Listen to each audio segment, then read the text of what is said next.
Hello friends, आपका अपने ही channel में बहुत बहुत स्वागत है। तो फ्रेंड्स, मैं आज आपको ये कहना चाहूँगी कि मेरे हस्बैंड जो हैं एस्ट्रोलॉजर हैं। तो आपकी कोई भी समस्या हो तो प्लीज़ आप कमेंट्स में डालें, जिसका निवारण आपका अगले वीडियो में दे दिया जाएगा।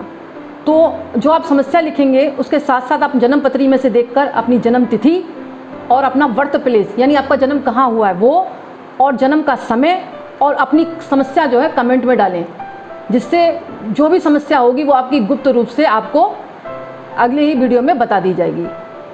तो ठीक है फ्रेंड्स, तो फ्रेंड्स चलते हैं। आज मैं आपको कुछ मुख्य बातें बताना चाहूँगी, जो 9 बातें हैं जो किसी से शेयर ना करें, जिसका आने वाले जीवन में बहुत गलत प्रभाव पड़ता है। यानी अपनी कोई भी बातें हैं उनको हम गोपनीय बातें कह सकते हैं, जो किसी भी व्यक्ति से शेयर नहीं करनी चाहिए। अब वो बातें क्या क्या हैं दोस्तों? पहला है वित्तीय लेखा जोखा। पहला क्या है दोस्तों? वित्तीय लेखा जोखा। यानी जो भी हमारी अलमारी में जेवर होता है, अच्छी अच्छी साड़ियाँ होती हैं और बहुत सारा धन दौलत बैंक बैलेंस होता है, तो किसी से मतलब अपना कहते हैं ना बड़प्पन दिखाने के लिए हम किसी से शेयर ना करें। क्योंकि अगर आप किसी से शेयर कर रहे हैं और किसी बंदे को पता लगा तो वो आपके घर में चोरी भी हो सकती है। और आपके पास इतना पैसा है, कभी किसी को ज़रूरत हुई और आपने उनको मना कर दिया तो उनको डायरेक्टली बुरा लग सकता है। यानी डायरेक्ट या इनडायरेक्ट इसका प्रभाव दोस्तों गलत पड़ता है। तो दोस्तों मैंने बचत से बताया आपको वित्तीय लेखा जोखा यानी धन दौलत। इसके साथ साथ घर की गृह लक्ष्मी होती है, तो गृह लक्ष्मी को भी कहते हैं पुराने ज़माने में लोग छुपा के रखना चाहिए। आजकल के समय में तो संभव नहीं है कि लेडीज़ नौकरी भी करती हैं, लेकिन जहाँ तक वो पैसा है, धन दौलत है, अपनी मतलब गृह लक्ष्मी है, इसको छुपाना ही चाहिए। नेक्स्ट बात है दोस्तों अपनी उम्र। अपनी उम्र का जिक्र हमें असली जो हमारी उम्र है वो किसी से शेयर नहीं करनी चाहिए। इसका कारण दोस्तों क्या होता है, हम कह देते हैं हम इतने साल के हैं और हमारी एज लगती नहीं है। मान लो हम 28 साल के हैं और हमारी उम्र लग रही है 20 साल की, तो हमने किसी के आगे कह दिया, दोस्तों के बीच में कह दिया, तो क्या होता है दोस्तों नज़र लग जाती है हमें। या फिर हम कभी कोई फॉर्म भरना चाह रहे हैं तो उस फॉर्म में जो है हमारी एज पूरी हो रही है और हमने एज अपनी इतनी बता दी, तो उसका भी प्रभाव गलत पड़ता है। तो दोस्तों कभी भी अपनी असली उम्र किसी से शेयर ना करें। तो दोस्तों जैसे मैंने पहले बताया कि आपको वित्तीय लेखा जोखा किसी से शेयर ना करें और दोस्तों अपनी उम्र किसी से शेयर ना करें। नेक्स्ट बात है दोस्तों कुटुंब परिवार की कमियां। अपने कुटुंब में जो भी कमियां होती है, हमारा परिवार बहुत बड़ा होता है, चाचा होते हैं, ताऊ होते हैं, भाई बहन होते हैं और भी अन्य रिलेटिव होते हैं, तो उनमें मान लो कोई कमियां है, कोई खाना नहीं बना पाता, कोई सोता बहुत है या कोई आलसी होता है, तो किसी के आगे उन चीज़ों को शेयर ना करें हम। यानी उनकी कोई कमियां हैं हम बाहर वाले के आगे किसी के आगे शेयर ना करें।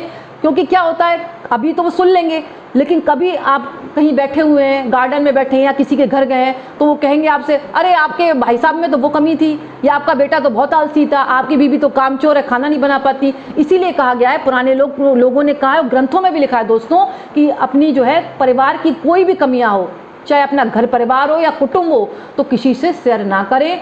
और एक बात हो दोस्तों, रोग के बारे में किसी को ना बताएं। मान लो किसी की किडनी डैमेज है, किसी का लीवर सिरोसिस है या कोई गंभीर बीमारी से पीड़ित है, तो क्या होता है अगर हम शेयर करते हैं तो वो लोग हमसे कटने लगते हैं। वो कहते हैं बीमारी हमें इन्फेक्शन ना हो जाए। इसीलिए ही पुराने शास्त्रों में भी लिखा है दोस्तों कि अपनी बीमारी या कुटुंब परिवार की कोई कमियां किसी से शेयर ना करें। नेक्स्ट दोस्तों अपना गुरु मंत्र। जो हम गुरु मंत्र होता है, अपने गुरु बनाते हैं, तो जो हमें गुरु मंत्र देता है उसको किसी के आगे शेयर नहीं करना चाहिए। बहुत लोग कहते हैं बड़े बड़ाई में आके कि अरे मैं तो इतनी माला जाप करता हूँ, मैंने फलाना गुरु बना रखा है, इतने मंत्र पढ़ता हूँ, मैं इतने मंत्र रखता हूँ, इतना जाप करता हूँ, तो उसका प्रभाव कम होता है। दोस्तों कभी भी किसी से अपना गुरु मंत्र शेयर नहीं करना चाहिए, ये बात आप लोग गांठ बांध लें। नेक्स्ट दोस्तों इष्ट मंत्र। हमारा इष्ट होता है, कोई दुर्गा देवी बनाता है, कोई हनुमान जी को मानता है, कोई शिव जी को मानता है, तो ये भी अपने दोस्तों के आगे या बड़ों के आगे शेयर नहीं करना चाहिए। कहते हैं हम जितना किसी के आगे शेयर करेंगे तो उसका प्रभाव कम होगा। इसीलिए दोस्तों अपना गुरु मंत्र और इष्ट मंत्र उसको कहते हैं जो देवी देवता आप पसंद करते हैं। कोई शक्ति का पुजारी होता है, कोई शिव का पुजारी होता है दोस्तों, और कोई हनुमान जी का पुजारी होता है, तो आप जितनी भी माला जपते हैं वो गुप्त रूप से जपें, किसी के आगे शेयर ना करें। नेक्स्ट दोस्तों आप कहीं गए, कहीं आपका अपमान हुआ है, तो उस बात को भी किसी से शेयर ना करें। तो क्या होता है, लोग बाग सुन तो लेते हैं कि अरे फलाने आदमी की वहाँ बेइज्जती हुई है, तो कभी आप 6 महीने पीछे या साल भर पीछे आपको वो व्यक्ति मिलता है, तो वो आप किसी के सामने कह सकते हैं अरे तुम फलाने घर नहीं गए, वहाँ तो तुम्हारा अपमान हुआ था कि जाते नहीं हो, तो उससे तुम्हें बेइज्जती महसूस होगी और अच्छा नहीं लगेगा। तो दोस्तों की एक बात हमेशा याद रखना, अगर आपका अपमान हुआ है तो किसी के आगे शेयर ना करें।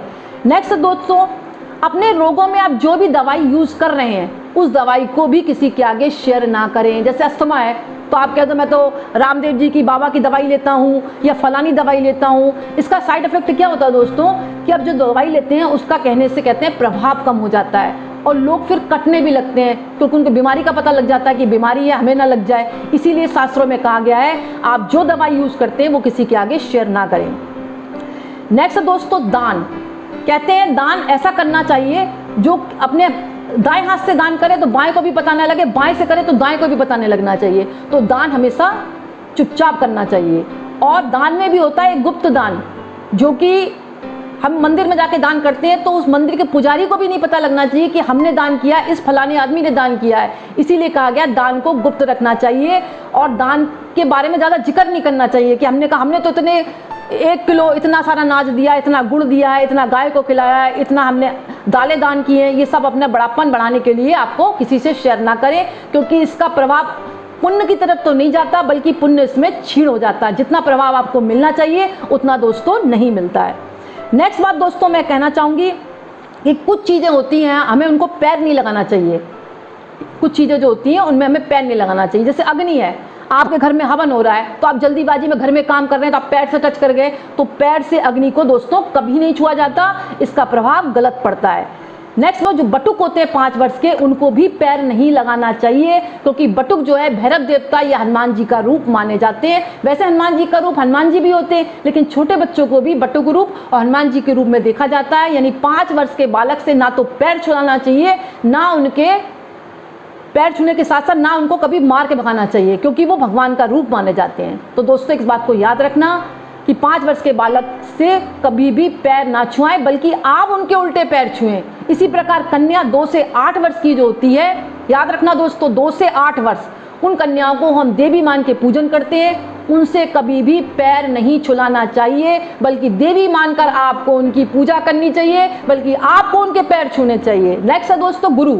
अपने गुरु के हमेशा पैर छूने चाहिए, उनको कभी ऐसा नहीं देखना चाहिए कि वो हमारे पैर छुए। इस तरह से ना तो कभी वो उल्टे पैर छुए, क्योंकि बहुत आजकल जमाना उल्टा है, कलयुग चला हुआ है, तो कभी कभी लात लग जाती है गुरु के या के पैर पड़ जाता है। इस तरह से ऐसे निकले कोई काम कर रहे हैं या कोई समारोह कर रहे हैं या आयोजन कर रहे हैं, आपके गुरु आए हुए हैं, तो भूल से भी आपका पैर उनसे स्पर्श नहीं होना चाहिए, बल्कि आपको दोनों हाथों से अपने गुरु का स्पर्श करना चाहिए।